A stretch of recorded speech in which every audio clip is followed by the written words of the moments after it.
Então, o plano diretor que nós fomos contra e perdemos em 2020, maio de 2023, fatídico. 2014, já deu sinal. Eu também era vereador, atropelaram o plano diretor para explodir o setor imobiliário, 300 emendas, a polícia ficou por lá de fora, jogando gás lacrimogênio, não deixou o pessoal entrar dentro da Câmara Municipal. Naquele fatídico 6 de janeiro de 2014. O segundo plano diretor, agora 2023, e ali passaram com o rolo compressor, quase 100 emendas, sem nenhuma emenda. Nós fizemos uma emenda popular, substitutivo global, que os vereadores de esquerda defenderam e derrubaram. Levamos 4 meses, com 150 páginas, fazendo uma análise comparativa, derrubaram tudo. Muito bem.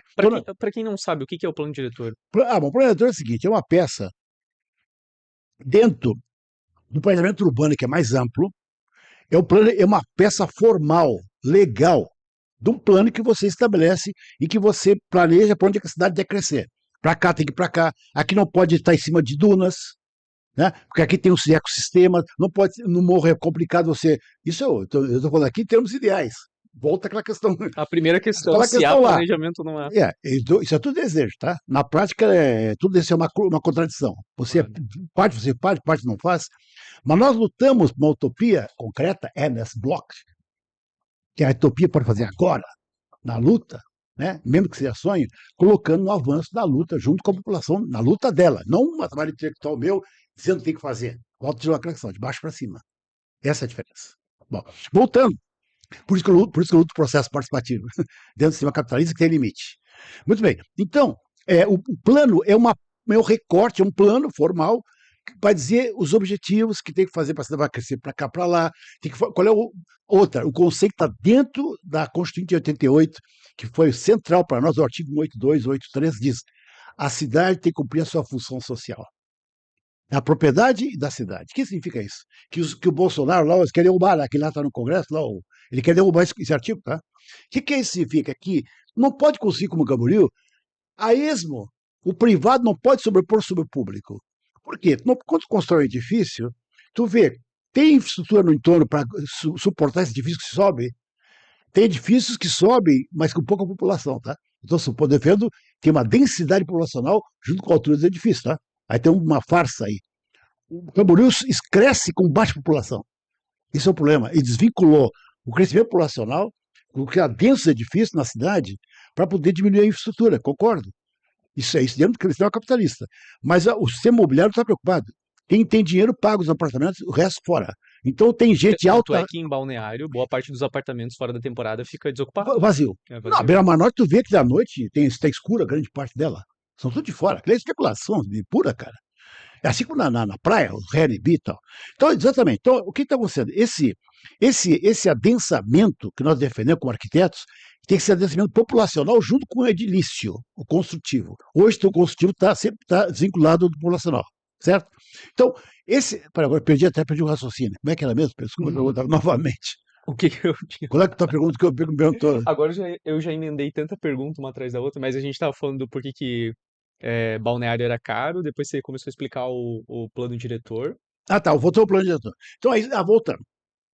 A função social é assim: você vai construir um edifício. Só pode adensar, tu tens 4 pavimentos. Hoje assim, né? Hoje, o atual plano diretor, esse nós somos contra. Chama Autoganerosa. Eu tenho 4 pavimentos. Pô, vamos pegar aqui da Barra do Benvenuta. Ali do Kirk, do Gustavo Kirk, aquela conceito comercial. Ou no shopping ali, o Vila Romana agora, né? Antes de Guatemi. Aí tem 6 pavimentos. Mas se eu te dou 2 pavimentos a mais, se tu levar para construir habitação popular, transformar e ir para o fundo popular de habitação. Eu te dou mais um pavimento, já são 3, sobre 6, 3, 50%. Se tu construir comércio embaixo e tiver fruição pública, ou seja, você puder ter espaço público embaixo, que é legal isso. Né? Te dou mais um, se tu tiver comércio no entorno e tiver fachada ativa. Então, a fachada ativa, assim, ela não seja um monte de garagem, como é na Beira-Mar Norte, que não tem nenhuma relação. Mas você deixa as garagens em cima e deixa embaixo para você criar galerias, para atividade de arte, né, aquele prédio que fica em Pilotis tem autorização pública. Você pode estar por baixo. Tem clínicas, tem tudo que você. Atividades comuns, comerciais, embaixo. Uhum. Isso que eu concordo, sei. Só que o problema é que deixa tudo para o setor privado fazer isso.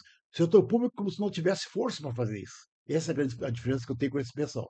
Mas então tu vai dando uma série de incentivos que está no artigo 295, que é A, B, C, D, chega até K, L, M, Q, R.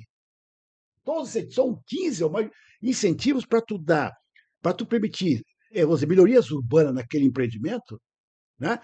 E você vai cedendo para a altura do edifício. Então o edifício passa de 6 pavimentos para 12.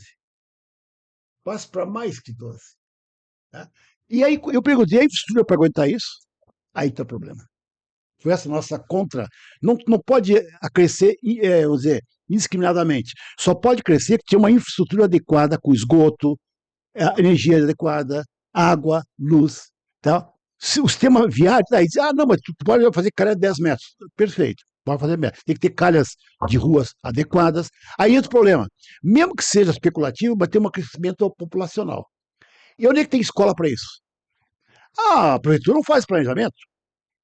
A Secretaria de Educação não faz planejamento, o planejamento, mesmo na lógica deles, que vai subir aqui, então nós temos que planejar escolas para esse contingente populacional, para ter comércio para isso, tem que ter posto-saúde.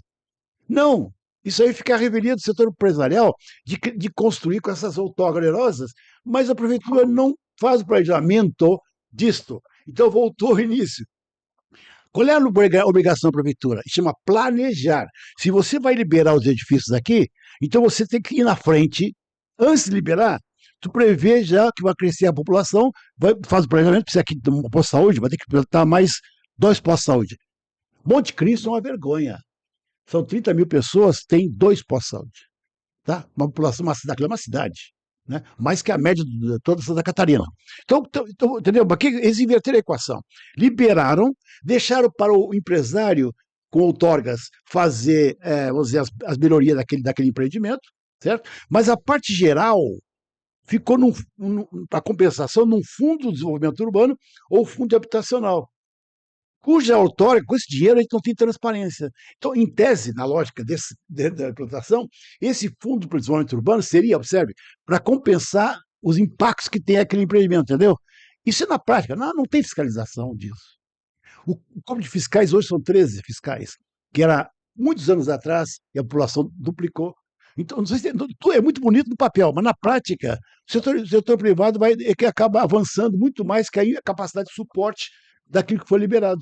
Então, o planejamento urbano, ele supõe primeiro ver a capacidade de suporte, ver para onde é que vai expandir. Eu, na frente, eu prevejo isso. Se eu quero adensar nessa região, mas não daquela outra, que não seja de área de preservação, montanhas, rios e também dunas, que é o caso nosso, ou manguezais, são 4 características que nós temos na ilha. Bom, então, aquilo que é possível urbanizar, eu planejo para ali, vai ter que densificar de acordo com vamos dizer, a capacidade de suporte daquela área que é possível urbanizar, entendeu? Mas se esse plano diretor desregulamentou e pior, desmontou o IPUF, Instituto de Planejamento Urbano de Florianópolis. É interessante esse aspecto que tu É um conta paradoxo. desse planejamento que não é planejado, Que não é digamos planejado. assim, porque uma das grandes pautas dos liberais, dos defensores do capitalismo como um todo, é defender que ele é um sistema mais racional possível, que essa anarquia do mercado, que essa mão invisível do mercado, ela vai fazer a melhor regulação Vai se possível. acomodando, vai dizer. Vai se acomodando os interesses egoístas de cada sujeito, a lá Aí, Smith, etc. E na verdade o que você está colocando quando a gente olha para a cidade é exatamente o oposto. E não é algo que só tu tá falando, eu acho que todo mundo que tá nos escutando sente isso no dia a dia. sim, O fato de que empiricamente. vai se construindo, vai se avançando, isso ninguém ignora que tá se avançando as construções civis, Certo. etc. Mas a vida social, a vida na cidade não piora, parece que as coisas ficam cada vez mais caóticas, Parece uma sensação que não tem controle disso. Certo? Não, então, por isso que. Por quê? Porque o Estado. Aí que está a contradição. Esse é uma série de incentivos, então eu concordo em parte, isso é complementar. O Estado vai saindo fora, entendeu? Vai deixar o mercado fazer sozinho isso. Não dá, cara.